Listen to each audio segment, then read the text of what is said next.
Hello everyone, আসসালামু আলাইকুম। সবাইকে স্বাগতম আজকে ছোট একটা ভিডিওতে।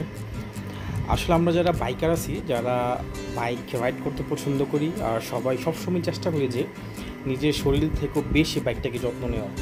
আর সেই ক্ষেত্রে আমরা যেটা ভালো লাগে বা যেটা ভালো মনে করি, আমরা কিন্তু সেই জিনিসটাই বাইকের জন্য ব্যবহার করি। তো আজকে আমি আমার পুরো ভিডিও জুড়ে আপনাদেরকে বলবো যে ফ্লেমিঙ্গো মোটর ফ্লাসটা আপনি কীভাবে ব্যবহার করবেন অথবা কেন ব্যবহার করবেন। এই মোটর ফ্লাসটা ব্যবহার করলে আসলে কি আমাদের বাইকের ইঞ্জিনের যে জাঙ্কগুলো থাকে, যে ময়লাগুলো থাকে ইঞ্জিনের বিভিন্ন পার্টসের মধ্যে, সেগুলো কি আসলেই পরিষ্কার হয় কিনা। তো এই পুরো ভিডিও জুড়ে আজকে আমার এই তথ্যটাই থাকবে।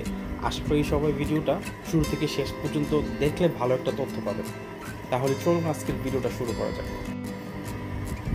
প্রথমে আমাদের যে কাজটা করতে হবে সেটা হচ্ছে আমাদের বাইকের যে পুরনো ইঞ্জিন অয়েলটা থাকে সেটাকে ড্রেন করা। আমারটা অলরেডি ড্রেনে দিয়ে দিছে, প্রায় শেষ হয়ে যাচ্ছে, পড়তেছে এখন ফোটা ফোটা। আর এর ফাঁকে বলে রাখি, আপনি ফ্লেমিঙ্গো মোটর ফ্লাসটা কেন ব্যবহার করবেন। মোটর ফ্লাসটা ব্যবহার করার কারণ হচ্ছে একটাই, আপনি যখন পুরনো ইঞ্জিন অয়েলটা যখন পরিবর্তন করার পরে যখন অয়েলটা যখন পুরো ইঞ্জিন অয়েলটা যখন ড্রেন হয়ে যায়, তখনই দেখবেন ফোটা ফোটা পড়তে থাকে। আর সেই ক্ষেত্রে আসলেই কি আমাদের ইঞ্জিনের ভিতরে, যেটা বাইকের ইঞ্জিনের ভিতরে যে ময়লাগুলো থাকে সেগুলো কিন্তু পুরোপুরি পরিষ্কার হয় না। যে যে পার্টসগুলো থাকে ছোট ছোট, সেগুলোতে জাঙ্ক অথবা ময়লা থাকে।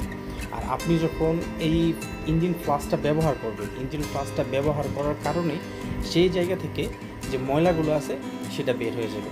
আর আমার অলরেডি পুরোনো ইঞ্জিন একটা ড্রেন দিয়ে দিছি, এখন হচ্ছে এই মোটর ফ্লাসটা দেবো।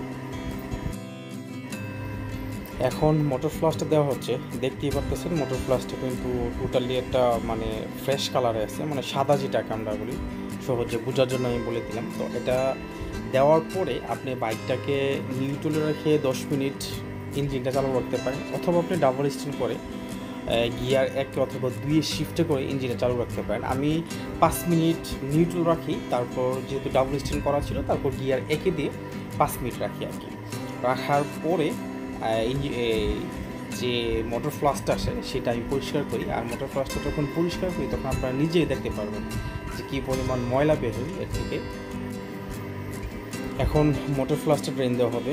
আর প্রথমত আপনাদেরকে দেখালামই যে মোটর ফ্লাসটা যখন দেওয়া হয় তখন কালারটা ছিল হোয়াইট, আর এখন দেখে এটা ড্রেন দিচ্ছে, পুরোপুরি কালার চেঞ্জ। এবং আমি মনে করি এটা আমার ইঞ্জিন অয়েলটা যতটুকু ময়লা ছিল, মোটর ফ্লাসটা হচ্ছে অনেক বেশি ময়লা হয়েছে, কালো কুচকুচে হয়ে যায় একেবারে।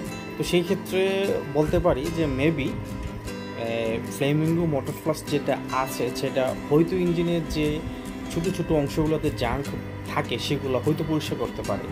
আর সবাইকেই বলে রাখি, এটা হচ্ছে আমার একটা নিজস্ব মতামত, এখানে কোনো পেইড সার্ভিস না, এটা আমার নিজস্ব একটা মতামত দিলাম। আর এই পর্যন্ত সবাই ভালো থাকবেন, সুস্থ থাকবেন, আমার জন্য দোয়া করবেন। আসসালামু আলাইকুম।